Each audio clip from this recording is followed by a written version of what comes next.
ஹரே கிருஷ்ணா ஹரே கிருஷ்ணா கிருஷ்ணா கிருஷ்ணா ஹரே ஹரே, ஹரே ராமா ஹரே ராமா ராமா ராமா ஹரே ஹரே. குட்டி கதைகள் 262. இதில் பகவான் ராமர் சாதாரண படகோட்டி குகனை நண்பராக ஏற்கும் கதை காண்போம். முன்பு ஒரு சமயம் அயோத்தி குடிமக்களில் பலர் காட்டிற்கு செல்லும் ராமரது தேரை பின்தொடர்ந்து திரும்பி வரும்படி அவர் இடம் மன்றாடினார்கள். ராமரோ, எனது வாக்கை என்னால் மீற முடியாது, என்னிடம் வைத்து இருக்கும் அதே அன்பை நீங்கள் பரதன் இடமும் வைக்க விரும்புகிறேன் என கூறினார். பயணத்தின் போது வயதான பிராமணர்களில் சிலர் தேரின் வேகத்திற்கு ஈடு கொடுக்க முடியாமல் தவிப்பதை ராமர் கண்டார். அவர்களது ஏக்கத்து உடனான வேண்டுகோளை செவியுற்ற ராமர் அவர்களிடம் பெரும் அனுதாபம் கொண்டு தமது தேரில் இருந்து இறங்கி சீதை லக்ஷ்மணர் உடன் சேர்ந்து நடக்க ஆரம்பித்தார். பிராமணர்களையும் தம்முடன் ஈடு கொடுத்து நடக்க அனுமதித்தார். இருந்தாலும் ராமர் முன்வைத்த காலை பின் வைக்காமல் தமது வாக்கை குறைபாடுகள் இல்லாமல் நிறைவேற்றுவதில் உறுதியுடன் இருந்தார். அயோத்திக்கு திரும்பி வரும்படி பிராமணர்கள் ராமரிடம் மீண்டும் மீண்டும் மன்றாடி கோரிக்கை விடுக்க அவர்கள் தமசா நதிக்கரை வந்து அடைந்து விட்டார்கள். இப்பொழுது சூரியன் தொடுவானம் தொட்டபோது சுமித்திரரும் லக்ஷ்மணரும் அன்றே இரவை கழிக்க தக்க இடத்தை தேர்ந்து எடுத்தார்கள். நிலத்தை சமப்படுத்தி இலையில் ஆன படுக்கை ராமருக்காக ஏற்பாடு செய்தார்கள். அவரும் சீதையும் அங்கே படுக்க உடனே உறங்கிவிட்டார்கள். அவர்களுக்கு அருகில் இரவு முழுவதும் விழித்து இருந்த லக்ஷ்மணர் தமது அண்ணனின் பெருமைகளை சுமந்தரிடம் வர்ணித்தார். மறுநாள் அதிகாலையில் விழித்தெழுந்த ராமர் தமக்கு அருகில் அயோத்தியில் இருந்து வந்த குடிமக்கள் உறங்கிக் கொண்டு இருப்பதைக் கண்டு உடனடியாக லக்ஷ்மணர் இடம் கூறினார். அயோத்தியின் குடிமக்களுக்கு நம்மீது எவ்வளவு அன்பு! இவர்கள் என்னை அயோத்திக்கு மீண்டும் அழைத்துச் செல்ல முயல்வதால் என்னை பின்தொடரும் முடிவை இவர்கள் கைவிடப் போவது கிடையாது. வீடு குடும்பம் என அனைத்தையும் இவர்கள் முழுமையாக மறந்துவிட்டார்கள். கைகையின் சாபத்தினால் நம்மை போல இவர்களும் கொடுமைக்கு ஆளாகக்கூடாது. எனவே இவர்கள் விழிப்பதற்கு முன்பாகவே நாம் இங்கிருந்து சென்றுவிட வேண்டும் என்றார் அவர். இப்பொழுது ராமர் அதற்கென ஒரு திட்டத்தை உருவாக்கி லக்ஷ்மணர் இடம் கூறினார். சுமந்திரர் அனைத்து குடிமக்களும் குழப்பம் அடையுமாறு ரதத்தை ஓட்டி அவர்கள் நம்மை மேலும் பின்தொடர முடியாதவாறு செய்ய வேண்டும். தமசா நதியை கடந்தவுடன் ராமர் சுமந்திரர் இடம் கட்டளையிட்டார். தேரை அங்கும் இங்கும் ஓட்டவும் உண்மையான தேர்த்தடம் எது என்பதை மக்கள் கண்டுபிடித்துவிடக்கூடாது. அவர்களை அவ்வாறு திசை திருப்பிவிட்டு இங்கு திரும்பி வாருங்கள். சுமந்திரரும் அவ்வாறே தேரை ஓட்டிச் சென்றார். சிறிது நேரம் கழித்து அவர் திரும்பியவுடன் ராமர், லக்ஷ்மணர், சீதை ஆகிய மூவரும் விரைவாக தேரில் ஏறி வேறு வழியில் வனத்தை நோக்கி பயணத்தை தொடர்ந்தார்கள். இப்பொழுது குடிமக்கள் விழித்து எழுந்தவுடன் சுற்றியுள்ள எல்லா திக்குகளிலும் தங்களது பிறவை தேடினார்கள்.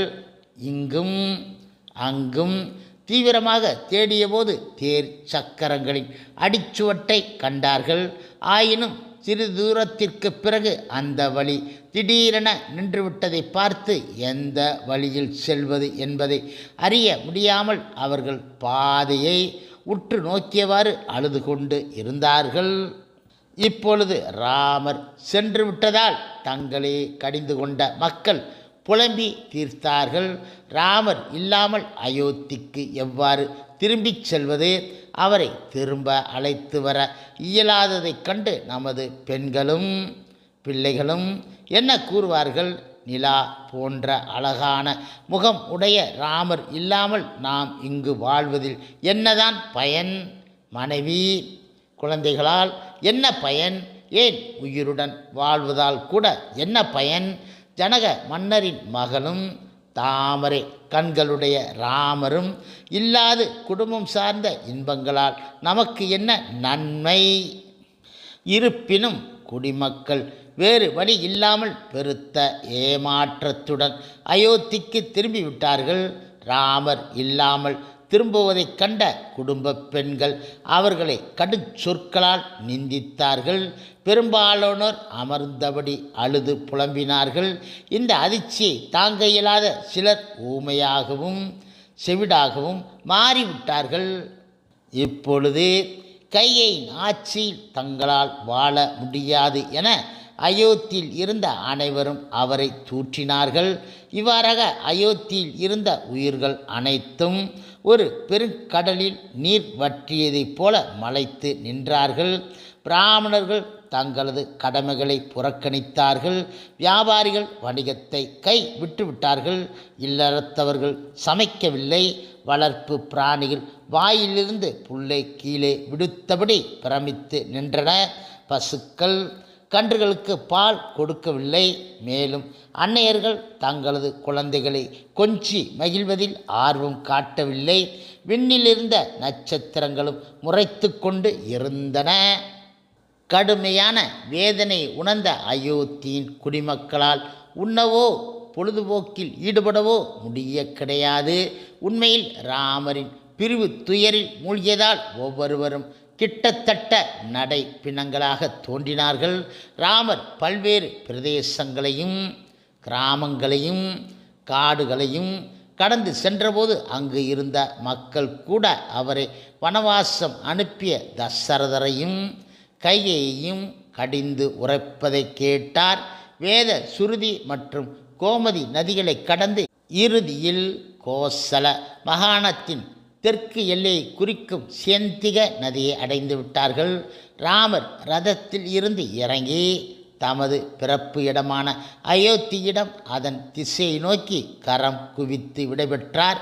உள்ளூர்வாசிகள் பலரும் ராமரை பின்தொடர ராமரோ அவர்களை வீடு திரும்பும்படி கேட்டுக்கொண்டார். அவர்கள் விடைபெற மனமில்லாது கதறி கதறி அழுதார்கள். அவர்களது மன வேதனையை குறைக்கும் பொருட்டு ராமர் உடனடியாக ரதத்தை விரைவாக கிளப்பி சென்று விட்டார். இப்போது அவர்கள் கங்கையை அடைந்தபோது ராமர் சுமந்தர் இடம் ரதத்தை கரையில் இருந்த ஒரு பெரிய மரத்தடியில் நிறுத்துமாறு கேட்டுக்கொண்டார். அந்த நிலப்பகுதி நிஷாத குலத்தில் பிறந்தவரான குகன் என்ற அரசரின் ஆட்சிக்கு உட்பட்டு இருந்தது. அவர் ராமரது நெருங்கிய நண்பர். குகன் ராமரது வருகை கேள்விப்பட்டு பெரும் மகிழ்ச்சியோடு மந்திரிகளையும் உறவினர்களையும் தம்முடன் அழைத்து கொண்டு அவரை காண வந்தார். நிஷாத என்னும் தாழ்ந்த குலத்தை சேர்ந்தவராக இருந்தாலும் குகன் இடம் மிகச்சிறந்த பக்தரின் எல்லா நல்ல குணங்களும் நிறைந்து இருந்தன. அவரிடம் அமைதி, சுய கட்டுப்பாடு, பணிவு, பொறுமை, தயாள குணம் ஆகியவை அனைத்தும் நிரம்பி இருந்தன. உண்மையில் முழுமுதற் கடவுள் மற்றும் பரம புருஷ பகவான் ஸ்ரீ கிருஷ்ணரின் அவதாரம் ஆன பகவான் ராமரிடம் முற்றிலும் சரண் அடைந்த பக்தர் என்பதால் அவர் பிராமணனை விட உன்னத நிலையில் இருந்தார். மனிதனுடைய பிறப்பை வைத்து அவனது வர்ணத்தை நிர்ணயிப்பது ஒரு பெரும் தவறு. அது வேதங்களின் தீர்மானம் கிடையாது. குணத்தை வைத்தே வர்ணத்தை தீர்மானிக்க வேண்டும். இப்பொழுது குகன் வருவதைக் கண்ட ராமர் லக்ஷ்மணர் அவரை வரவேற்க விரைந்து சென்றார்கள். நிஷாத குல அரசர் பெரும் பாசத்துடன் ராமரை தழுவிக்கொண்டார். 2 சகோதரர்களையும் வனவாச கோலத்தில் கண்டு மனம் வருந்திய குகன், அன்புள்ள ராமரே, எனது ராஜாங்கம் உம்முடையதாக உள்ளது. ஆகையால் நீங்கள் அயோத்தியில் இருப்பதைப் போல இங்குள்ள அனைத்தையும் உபயோகிக்குமாறு வேண்டுகிறேன். நீங்கள் எமது விருந்தினராக வந்து இருப்பது எனக்கு மிகப்பெரிய கௌரவம் ஆகும் என ராமரிடம் கூறினார். ராமரை ராஜ உபசரணை உடன் வரவேற்பதற்காக குகன் சிறப்பான உணவு, சுகமான மெத்தை மற்றும் வழிபாட்டிற்குரிய பல்வேறு பொருட்களை தம்முடன் கொண்டு வந்தார். அவற்றைக் கண்ட ராமர் பெரும் மன நிறைவோடு குகனை தழுவி கூறினார், நீங்கள் அளித்த அனைத்தையும் மனதார ஏற்கிறேன். எனினும் தற்பை புல், மர உரி, மான் தோல் ஆகியவற்றையே உடையாக தரித்து கிழங்குகளையும் கனிகளையும் மட்டுமே உணவாக உண்பதாக நான் உறுதி பூண்டு உள்ளதால் இந்த வெகுமதிகளை என்னால் பயன்படுத்த முடியாது. இந்த குதிரைகள் தசரத மன்னருக்கு மிக மிக பிரியமானவை என்பதால் இவற்றிற்கான தண்ணீரையும் தீனியையும் தவிர நீங்கள் கொண்டு வந்த மற்றவை அனைத்தையும் எடுத்துச் செல்லுங்கள் என கூறினார்.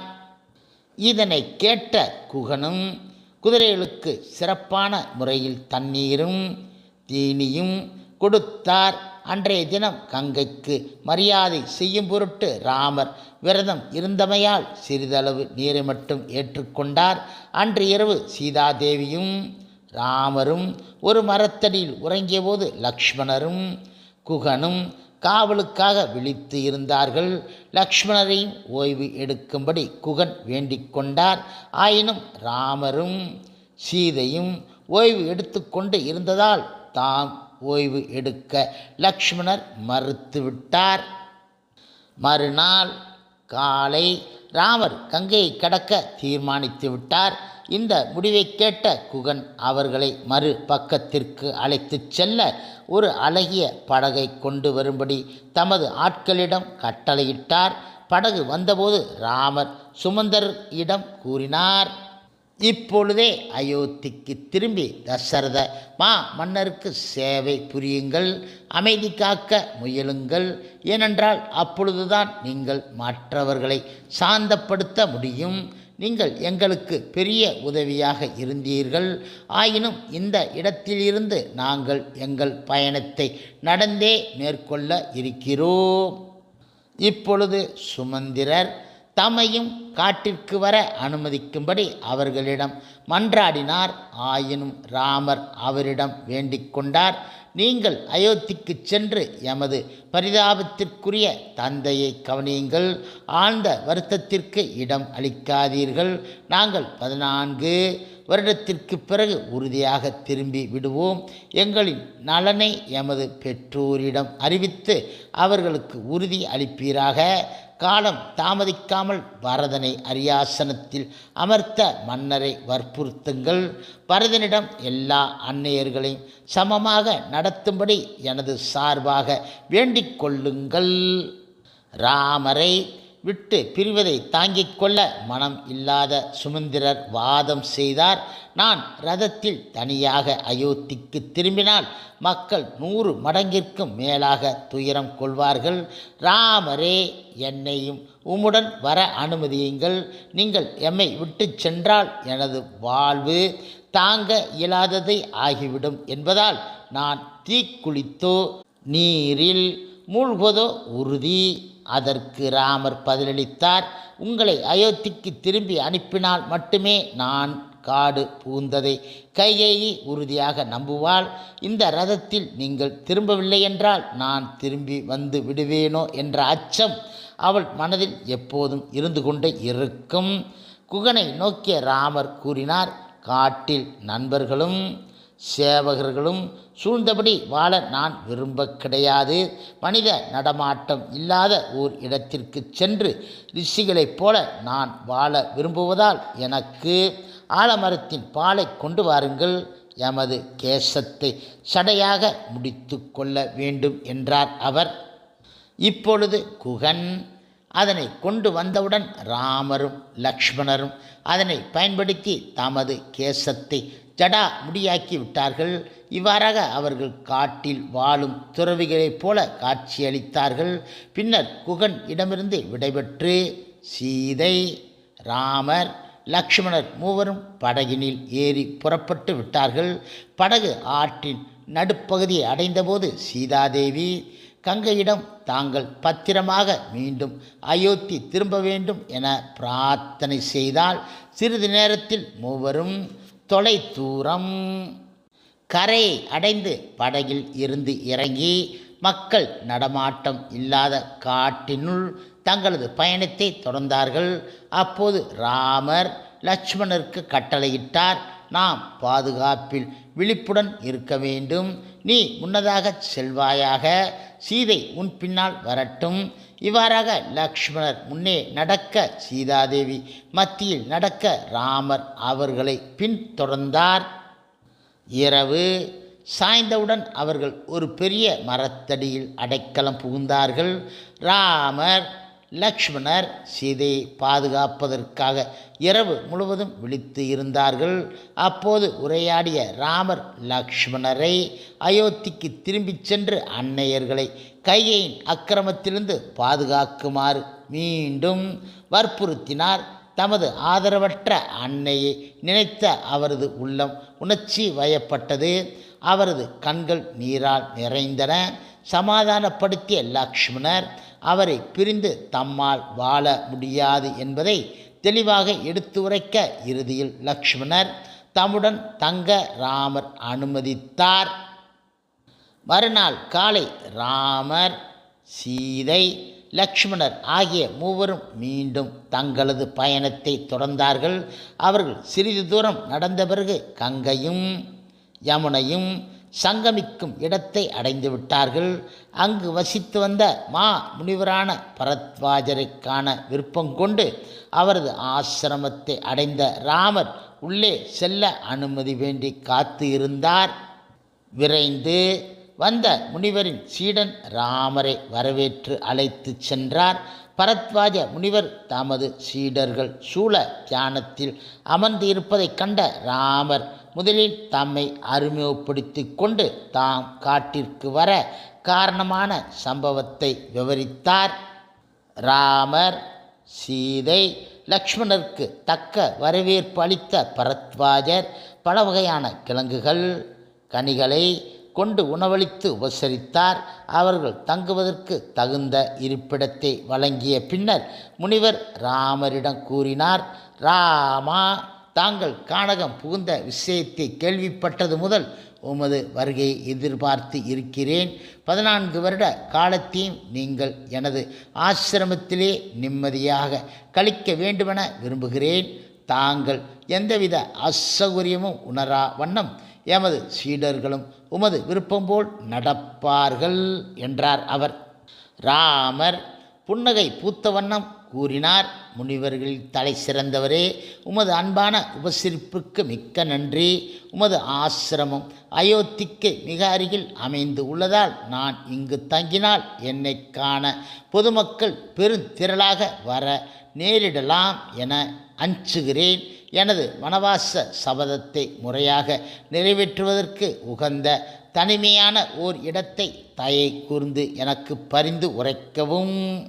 இதனை தொடர்ந்து பரத்வாஜர் வழிகாட்டினார். நீங்கள் இங்கிருந்து 60 மைல் தொலைவில் உள்ள சித்திரக்கூட மலைப்பகுதிக்கு செல்லலாம். யமுனை நதியை கடந்த பின்பு சியாமா என்ற மிகப்பெரிய ஆலமரத்தை காண்பீர்கள். அப்போது சரியான திசையில்தான் செல்கிறோம் என்பதை அறியலாம். சித்திரக்கூடம் அழகிய அருவிகளாலும் ஓடைகளாலும் சூழப்பட்டுள்ள ஒரு பகுதி. அங்குள்ள மயில், குயில் முதலிய பறவைகளின் சப்தம் உமது செவிக்கு இன்பமளிக்கும். எல்லா இடங்களிலும் கனிகளும் தேனும் நிறைந்து இருக்கின்றன. தேவலோகத்திலுள்ள கந்தமாதன மலையைப் போல் அந்த இடம் நற்குணத்தில் வாழ்வதற்கு தகுந்த இடமாகும் என்றார் அவர். பரத்வாஜரின் ஆசிரமத்தில் அன்று இரவை கழித்துவிட்டு ராமர், சீதை, லக்ஷ்மணர் ஆகிய மூவரும் முனிவரிடம் அனுமதி பெற்று புறப்பட்டு விட்டார்கள். அந்த நாளின் பிற்பொழுதில் யமுனை நதி கரையை அடைந்தபோது ஆற்றை கடப்பதற்காக ராமர், லக்ஷ்மணர் ஒரு பெரிய கட்டுமரத்தை உருவாக்கினார்கள். அதில் அவர்கள் யமுனையில் பயணிக்க நதியின் மையத்தை அடைந்தபோது சீதாதேவி காளிந்திக்கு யமுனைக்கு பிரார்த்தனைகளை அர்ப்பணித்தாள். வெகு தொலைவில் இருந்த கரையை அடைந்தவுடன் சியாமா என்ற பெரிய ஆலமரத்தை கண்டார்கள்.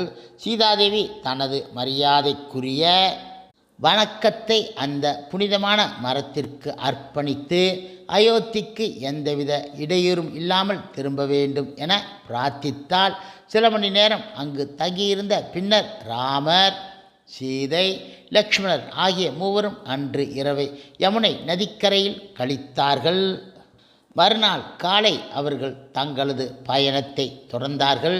காட்டுப்பகுதியில் நடந்து சென்றபோது வழிநடுக கண்ணுற்ற பல்வேறு வகையான மரங்கள், செடிகளை பற்றி சீதை விசாரித்தால் ராமர் கையில் வில்லுடன் முன்னே செல்ல அவர்களை சூழ்ந்துள்ள இயற்கையின் அதிசயத்தை வர்ணிப்பதில் ராமர் மிகுந்த ஆனந்தம் அடைந்தார்.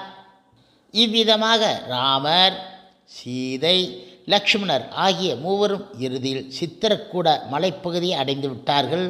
அங்கே பழங்கள், கிழங்குகள், இனிய நீர், தேன் ஆகியவை அபரிதமாக இருப்பதைக் கண்டு அவர்கள் மகிழ்ந்தார்கள். மூவரும் அங்கிருந்து வால்மீகியின் ஆசிரமத்துக்கு சென்றபோது போற்றுதலுக்குரிய முனிவரால் அவர்கள் மகிழ்ச்சியுடன் வரவேற்கப்பட்டார்கள். அங்கேயே தங்குபடி அழைக்கப்பட்டதால் ராமர் லக்ஷ்மணர் இடம் மரக்கட்டைகளை வைத்து சிறிய குடில் ஒன்றை கட்டுமாறு கட்டளையிட்டார். வெகு விரைவில் லக்ஷ்மணர் மரப்பலகையில் ஆன சுவர்களையும் காய்ந்த கீற்றுகளால் ஆன கூரைகளையும் கொண்டு ஒரு அழகிய குடிலை நிர்மாணித்தார். ராமரது வேண்டுகோளுக்கு இணங்கி அந்த புதிய இல்லத்தை புனிதப்படுத்துவதற்காக லக்ஷ்மணர் தேவர்களுக்குரிய வழக்கமான யாகத்தை புரிந்தார். ராமர் புது குடிலுக்குள் நுழைந்தவுடன் வனவாசத்தால் தமக்கு ஏற்பட்ட எல்லா துயரத்தையும் மறந்து பெரிதும் மகிழ்ச்சி உற்றார். இதற்கு இடையில் குகன் இடமிருந்து ராமர் விடைபெற்ற பின்பு ராமருக்கு தெரியாமல் அவரை கண்காணிக்குமாறு குகன் தமது ஒற்றர்களை அனுப்பியிருந்தார். ராமர் சித்திரக்கூடத்தை அடைந்துவிட்டார் என்ற செய்தியை அவர்கள் இடமிருந்து பெற்ற சுமந்திரர் ரதத்தில் ஏறி அயோத்திக்கு திரும்பும் செல்லும் வழிமிகுந்த பயணத்தை தொடங்கினார். 2 நாட்கள் கழித்து சுமந்திரர் மாலை வேளையில் அயோத்தியை வந்து அடைந்து விட்டார். ஏறக்குறைய நகரமே தனித்து காணப்பட்டது. அனைவரும் ராமரை பிரிந்தமையால் ஆழ்ந்த துயரத்தில் இருந்தார்கள். பிறகு சுமந்திரர் திரும்பி வந்த செய்தி பரவி உடனே ஆயிரக்கணக்கான குடிமக்கள் வீதிகளில் விரைந்து அவரை சூழ்ந்து கொண்டார்கள். தங்களது அன்புள்ள இளவரசரை பற்றி சுமந்திரர் ஏதாவது சில தகவல்களை தெரிவிப்பார் என எதிர்பார்ப்புகள் உடன் அவர் பேச இருப்பதை கேட்பதற்கான ஏக்கத்துடன் அவர்கள் காத்து இருந்தார்கள். இப்பொழுது சுமந்திரர் கூறினார், தாமரை கண்களுடைய ராமர் கங்கைக்கரையை அடைந்தவுடனே என்னை திருப்பி அனுப்பிவிட்டார். தனது பயணத்தில் மேலும் பின்தொடர என்னை அனுமதியாமல் ராமர் தற்போது லக்ஷ்மணர் மற்றும் சீதா தேவியுடன் காட்டிற்குள் நடந்து பயணிக்கின்றார். தங்களது பெருமான் திரும்ப போவது கிடையாது என்பதை உணர்ந்த சில குடிமக்கள் மயங்கி விழுந்து விட்டார்கள். சிலர் கதறி அழுதார்கள். எம்பெருமான் ராமரை காண முடியாமல் நாம் தண்டிக்கப்பட்டு உள்ளோம் என கூறினார்கள். ஓ ஐயகோ, அவரை இழந்து விட்டோமே. நம்மீது அவர் செலுத்திய அன்பு, பார்வை, இனிய பேச்சு நம்மால் என்றும் மறக்க முடியாது. அவரை மீண்டும் எப்போது காண்போம்? ஒரு தந்தை எவ்வாறு பிள்ளைகளை நன்றாக கவனித்து கொள்வாரோ அவ்வாறே ராமர் குடிமக்களின் நலனை பேணி பாதுகாத்தார் என்பதை நினைவு கூர்ந்து அவர்கள் துயரத்தில் ஆழ்ந்து போனார்கள். இதனை தொடர்ந்து கடும் துயரத்தினால் பாதிக்கப்பட்டு இருந்த தசரத மன்னரை காணும் பொருட்டு சுமந்திரர் ராஜ மாளிகைக்குள் நுழைந்தார். அவரிடம் எம்பெருமான் ராமச்சந்திரர் அனுப்பிய செய்தியை தெரிவித்தார். ராமரை பற்றி சுமந்திரர் பேசுவதை கேட்டவுடனே அரசர் பிரிவு துயர் தாளாது மயங்கி விழுந்துவிட்டார். அரசருக்கு உதவி செய்ய கௌசல்யா முற்பட்டபோது அவளும் மயங்கி விழுந்துவிட்டாள். அவளுக்கும் அரசரை போன்றே உதவி தேவைப்பட்டது.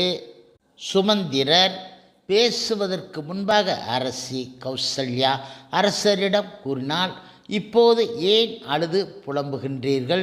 நீங்கள் தானே இரக்கமற்று உமது பிள்ளையை காட்டிற்கு அனுப்பி வைத்திருந்தீர்கள். உண்மையில் புகலிடமான உமது சொந்த மகனை விட வாய்மையை பெரிதாக கருதினீர்கள். அரசே, எழுந்திருங்கள், இல்லையேல் உம்மை பின்பற்றுபவர்கள் உமது விவேகமான செயலில் ஐயம் உருவார்கள்.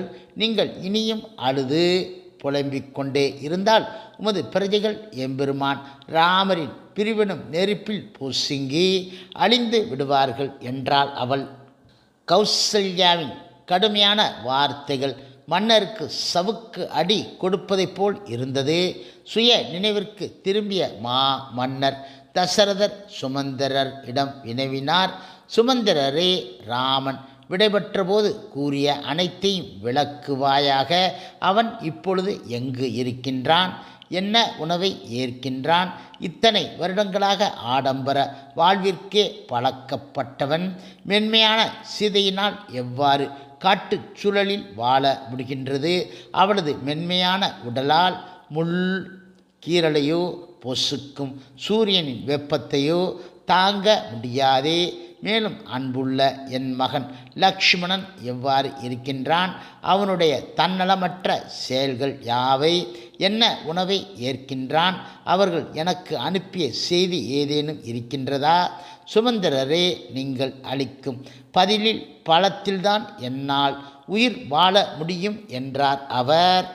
இப்பொழுது தசரத மன்னரின் உயிரை தக்க வைப்பதற்கு ராமரை பற்றிய தகவல்களால் மட்டுமே முடியும் என்பதை சுமந்திரர் நன்கு அறிவார். ஆகையால் அவர் கூறினார், நாங்கள் விடைபெறும் தருணத்தில் அயோத்திக்கு திரும்பிச் சென்று உமக்கும் பரதருக்கும் சேவை செய்யும்படி ராமர் என்னிடம் கூறினார். ராமரது ஒரே கவலை உமது நலனில்தான் இருக்கின்றது. ஆகையால் கைகேயிக்கு நீங்கள் அளித்த வாக்கு நிறைவேற்றப்பட வேண்டும் என்பதில் உறுதியோடு இருக்கின்றார். மேலும் தமது அன்னை கௌசல்யா இடம் தாம் நன்றாக இருப்பதாக தெரிவிக்கும்படி கூறினார். கௌசல்யாவே, தாங்கள் எப்பொழுதும் அற நெறிகளை கவனத்தில் கொண்டு விக்கிரகத்தை எவ்வாறு வழிபடுகின்றீர்களோ அவ்வாறு கணவரின் தாமரை திருப்பாதங்களையும் வழிபட வேண்டும் என தங்களது மகன் வேண்டிக் கொண்டார்.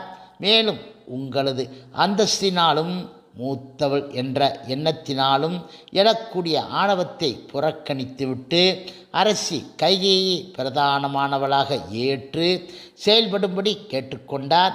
ஓ அரசே, அதுபோன்றே காலம் தாழ்த்தாமல் பரதருக்கு முடிசூட்டி அரி அணையில் அமர்த்தும்படி தங்களை கேட்டுக்கொண்டார். பரதர் வயதில் சிறியவர் ஆயினும் அவரை அரசராகவே கருதி தகுந்த மரியாதை அளிக்க வேண்டுமென உம்மிடம் வேண்டிக் கொண்டார். ராமர் பரதருக்கும் ஒரு செய்தியை என்னிடம் வழங்கி இருக்கிறார். பரதர் தமது சொந்த தாயை கவனித்து கொள்வதைப் போன்றே கௌசல்யாவையும் சுமித்திரையையும் கவனித்து கொள்ளுமாறு வேண்டிக் கொண்டார் என்றார் அவர். ஹரே கிருஷ்ணா ஹரே கிருஷ்ணா கிருஷ்ணா கிருஷ்ணா ஹரே ஹரே, ஹரே ராமா ராமா ராமா ஹரே ஹரே. ஸ்ரீல பிரபுபாதரின் சேவையில் இஸ்கான் பக்தர்கள்